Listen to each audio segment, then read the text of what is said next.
नमस्कार बंधुरा दीपास्टर्लिंग चैनेले आपनादेर स्वागत। आज के आमी मटर शाकेर पिटुली और मटर शाकेर बड़ा बानाबो। ताहले एखन रेसिपिटा शुरू करी। बागानेर मटर शाक, फ्रेश मटर शाक, शाकेर डगागुलो प्रथमे आमी छाड़िए नेब। एरकम भावे प्रथमे डगा और पाता छाड़िए नेब। एइभावे सबगुलो शाक आलादा करे नेब डाटी थेके। प्रथमे बानाबो मटर शाकेर पिटुली। एइजोन्नो कड़ाइर मध्य देब सर्षेर तेल। तेलटा गरम होले देब कालो जिरे और काँचा लंका फोड़न। एर मध्य मटर शाक कुचोनो दिए देब। कुचिए रखा मटर शाकगुलो दिए दिलाम। तार साथे बेगुनो टुकरो करे दिएछि। देब स्वाद मतो नुन और स्वाद मतो चिनी। चिनिटा स्किप करलेও कोनो असुविधा नेই। एर मध्य दिए देव अल्प एकटू हलुद। भालो करे नेड़े नेब।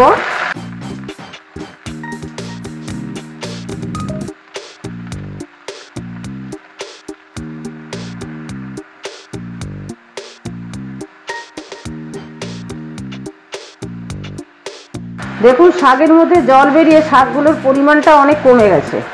এখন আমি এটা সেদ্ধ হওয়ার জন্য ঢাকা দিয়ে দেব। ঢাকাটা খুলবো।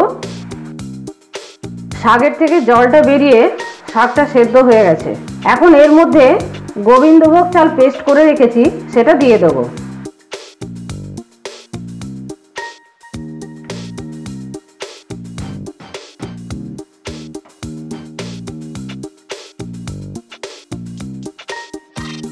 मटर शाक अत्यंत उपकारी একটা শাক।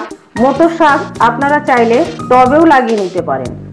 মটর দানাটা ভিজিয়ে 1 থেকে 1.5 ইঞ্চি মাটির নিচে লাগিয়ে দিলেই শাকটা বেরিয়ে যাবে। আমার মটর শাকের পিটুলি হয়ে গেল। এখন আমি নামিয়ে নেব। এবারে বানাবো মটর শাকের বড়া। মটর শাকের বড়া বানাবার জন্য শাকগুলো আমি এইভাবে কেটে রেখেছি। ডগাগুলো নিয়েছি, লম্বা লম্বা করে ডগাগুলো নিয়েছি।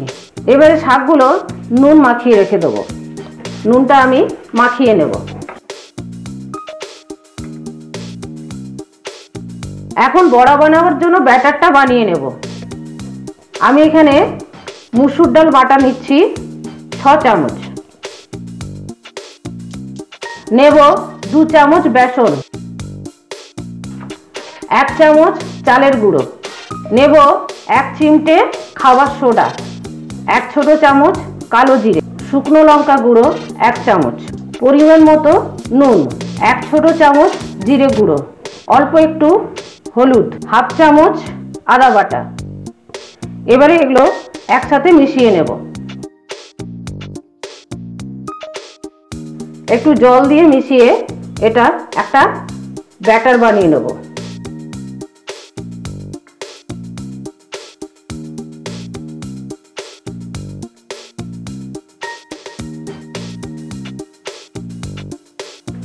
ব্যাটারটা খুব পাতলা করলে হবে না।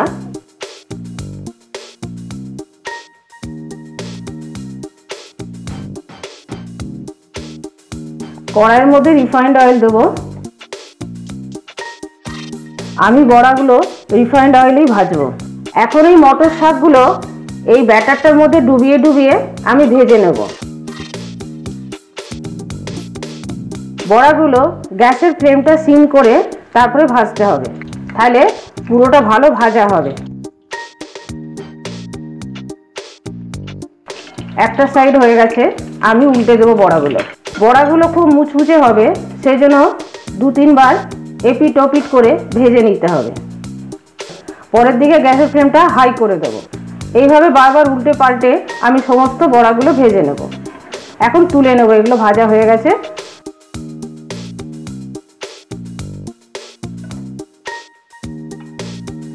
এবারে আমি সেকেন্ড ব্যাচটা ভেজে নেব।